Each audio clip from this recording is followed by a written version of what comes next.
सुनाओ south Indian bank limited अब देखिए 25 रुपए 83 पैसे का प्राइस हमें देखने को मिला एंड आज 4.5% की गिरावट देखने को मिली है। Q3 के नंबर्स आए, पता नहीं इस मार्केट को क्या चाहिए, कैसे बैंकिंग के नंबर चाहिए पता नहीं चल पा रहा है। बट साउथ इंडियन बैंक ने बैंकिंग स्टॉक्स के अंदर सबसे बेहतरीन प्रदर्शन यहाँ पर करके दिखाया है एंड उसके बाद 5.5% की या 4% की गिरावट हमें देखने को मिल गई। तो पता नहीं इस मार्केट को क्या चाहिए, या कोई प्रॉब्लम है साउथ इंडियन बैंक से या स्मॉल कैप बैंकिंग से, मिड कैप बैंकिंग से, जो भी मिल रहा है बस उसे तोड़ दे रहा है। बाय द वे, अगर आप कोटक महिंद्रा बैंक के नंबर उठा के देखेंगे तो इतना भी अच्छा सुपर नंबर नहीं था कि एक लार्ज कैप बैंक के अंदर 10% की तेजी आ जाए। बस यही है मार्केट का एक रूल कि जिसको चलवाना है वो चलवा देते, जिसको गिराना है वो गिरा देते। अब आप बताइएगा यहाँ पर, आप टोटल यहाँ पर आप देखिएगा रेवेन्यू और इंटरेस्ट ये ग्रो किए हैं क्वार्टर दर क्वार्टर बेसिस पर। ईयर ऑन ईयर बेसिस पर बहुत अच्छा प्रदर्शन है, क्वार्टर दर क्वार्टर बेसिस पर अच्छा प्रदर्शन है। हालांकि बहुत एक्स्ट्रा ऑर्डिनरी ग्रोथ नहीं है, तो ऐसी एक्स्ट्रा ऑर्डिनरी वैल्यू भी तो नहीं है यार। 6,000 करोड़ के मार्केट कैप वाली बैंक है जिसका प्राइस टू बुक वैल्यू 1 के लो चल रहा है। और क्या चाहिए उस बैंकिंग स्टॉक से या उसके बैंक से, क्या ही मैंने आप एक्सपेक्ट करेंगे। तो इतना जो ग्रोथ आ रही है आज की डेट में बैंक इतना भी नहीं कर पा रही है बहुत सारी।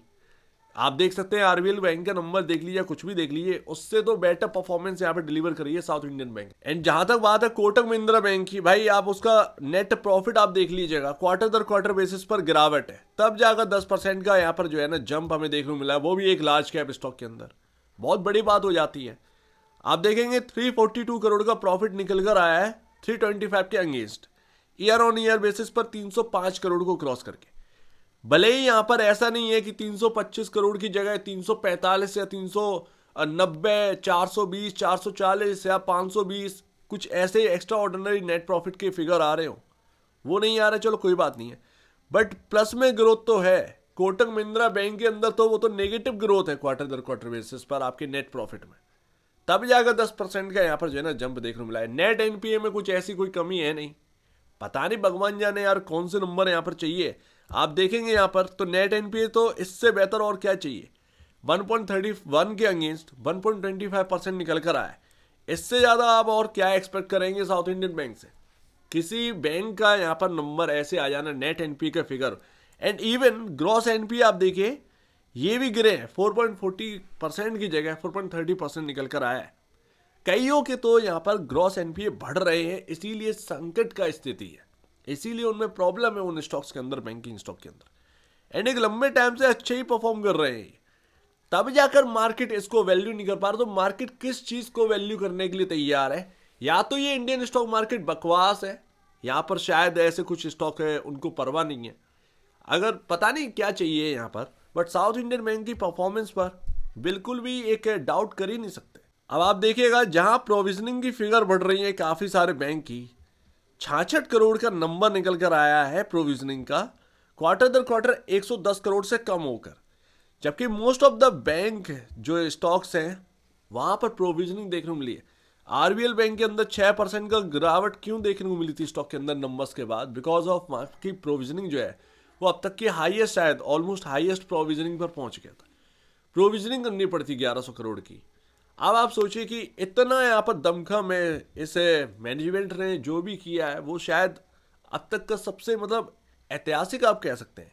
इतना बेहतरीन यहाँ पर साउथ इंडियन बैंक का प्रदर्शन है, और क्या चाहिए। ऐसे ऐसे माहौल में बैंकिंग स्टॉक कुछ ऐसा यहाँ पर जो है ना करके दिखा रहा है, तो वो बैंक का मैनेजमेंट का कोई फॉल्ट नहीं है, ना ही बैंक के शेयर होल्डर्स का कोई फॉल्ट है।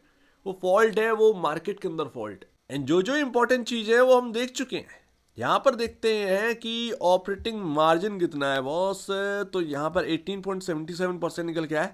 ये क्वार्टर दर क्वार्टर बेसिस पर डाउन है, लेकिन इतना सीरियस मामला तो नहीं है। 19.62% से ऑपरेटिंग मार्जिन जो है वो 18.77% आ गया, चलो ठीक है। बट नेट प्रॉफिट मार्जिन आप देखिए 11.58% से सीधा 12.13% है। तो एक तरफा यहाँ पर कुछ अच्छा चीज़ है, एक तरफा एक थोड़ी सी नेगेटिव चीज़ हमें देखने को मिल रही है। लेकिन इतना नेगेटिव नहीं है कि भाई 4%, 4.5% का फॉल आ जाए, ये तो हद हो गई है इस मार्केट के अंदर। जहां तक आप देखिए तो रिजर्व भी बढ़े हैं और डिपॉजिट भी इंक्रीज हुआ है। आप देखेंगे 1,05,038 सॉरी 1,05,386 करोड़ का यहाँ पर डिपॉजिट का नंबर पहुंच गया है। और ये बेहतरीन है। आप देखेंगे रिजर्व एंड सरप्लस तो अच्छा खासा ग्रो किया है। 9473 करोड़ के जो एक सरप्लस नंबर है यहाँ पर निकल के है रिजर्व का, रिजर्व एंड सरप्लस नंबर, तो वो काफ़ी शानदार है। तो अब इससे ज़्यादा आप क्या यहाँ पर ना एक्सपेक्ट कर रहे हैं? मार्केट का दिमाग खराब हो चुका है और कुछ नहीं है। ये मार्केट का जो फॉल है ये अब बहुत ज़्यादा हो रहा है एंड कुछ ज़्यादा ही हो रहा है।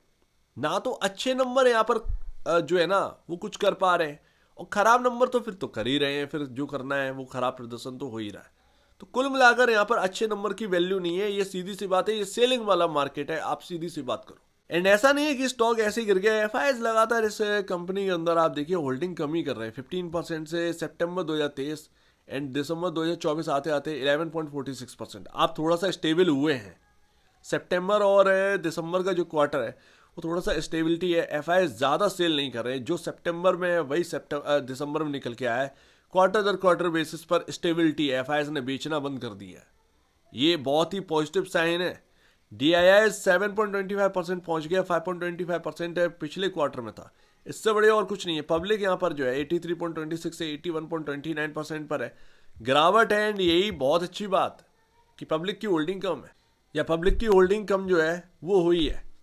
बात कर लो तो पी रेशियो में कर लीजिए, अभी तो जो है चेंजेस ही नहीं हुए हैं, क्योंकि अर्निंग पर शेयर ना तो मैंने अभी कैलकुलेट किया, क्योंकि जब ऐसे नंबर मैंने देखे तो किसी की भी ना दिमाग खराब हो जाएगा कि आपका स्टॉक परफॉर्म क्यों नहीं किया, राइट। यहाँ पर ना मतलब इससे ज़्यादा अब आप क्या एक्सपेक्टेशन करेंगे। लेकिन ऐसा नहीं है कि आप जो है साथ छोड़ दीजिए साउथ इंडियन बैंक का कि नहीं भैया किनारे हटो, आप परफॉर्म नहीं कर पा रहे तो हम हटा देंगे, नहीं। ये ऐसे ही तो ना, ये ऐसी मैनेजमेंट वाले जो कंपनी है वही आगे कुछ करके दिखाती हैं। अच्छे ही ऑलमोस्ट सारी चीज़ें ठीक ही हो रहे हैं। 1% के बिलो एनपीए जो है वो अगर ये ले गई मैनेजमेंट, तो फिर तो क्वालिटी वाइज आप क्या वैल्यू रखेंगे साउथ इंडियन बैंक की। ना चाहते हुए भी तो मार्केट को वैल्यू देना पड़ेगा। लेकिन अभी मार्केट जो है उसका, मार्केट का जो मूड है वो बिल्कुल बकवास है। वो जो मिल रहा है बस अच्छा मिल रहा है, ठीक है भाई, प्रॉफिट बुक कर दीजिए, और बुरा आ रहा है तो पीट दीजिए। तो बस यही चल रहा है। लेकिन 4% मायने रखता है, ये काफ़ी बड़ी गिरावट थी, फालतू की गिरावट थी कह सकते हैं। तो यहाँ पर ईपीएस अगर कैलकुलेट करेंगे तो यहाँ पर प्रॉफिटेबिलिटी बढ़ी है, अर्निंग पर शेयर में तो उछाला ही होगा, आसानी से बता सकते हैं। पी रेशियो और कम हुआ होगा, सिंपल सी बात है। प्राइस टू बुक वैल्यू जो है वो और कंफर्ट आया होगा। ये 0.70 के अराउंड यहाँ पर प्राइस टू बुक वैल्यू आ चुका होगा। इससे ज़्यादा और क्या चाहिए। ग्रोथ जितनी भी आ रही है कम से कम नेगेटिव तो नहीं आ रही है एटलीस्ट। जहाँ बैंकिंग स्टॉक्स यहाँ पर जो है ना उनके मैनेजमेंट जो नंबर्स ला रहे हैं वो नेगेटिव नेट प्रॉफिटेबिलिटी पर आ रहे हैं, प्रोविजनिंग बढ़ रहे हैं। एनपीए की स्थिति यहाँ पर वैसी की वैसी है, ग्रॉस एनपीए इंक्रीज हो रहे हैं। खैर कोई बात नहीं, जहां मार्केट वैल्यू ना करे वहां आप वैल्यू करिए, ज़्यादा बेहतर है। जिसको भी ये पसंद है कि हाँ भैया साउथ इंडियन बैंक अब भी अच्छा कर रहा है तो मेरे पोर्टफोलियो में रखा रहना चाहिए, अगर आप ऐसा मानते तो आप अपने पोर्टफोलियो में रखिए, बाकी आपकी अपनी मर्जी है। बट नंबर्स मैनेजमेंट से कोई कंप्लेन नहीं है। जो एक माइंड मेकिंग का काम है वो मार्केट करवा रहा है और कुछ नहीं है।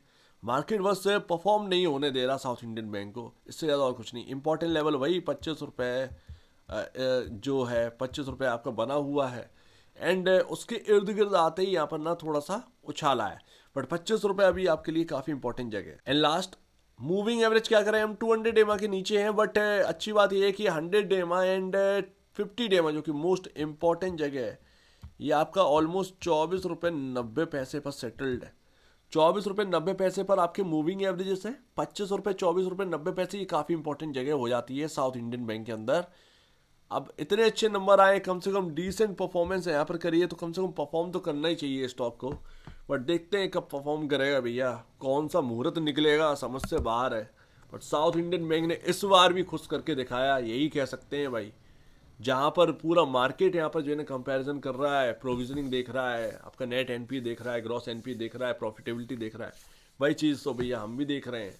अब पता नहीं मार्केट क्या चाह रहा है साउथ इंडियन बैंक से, एचडीएफसी बैंक के नंबर थोड़ी लेकर आएगा तो ये अपनी अपनी बात है।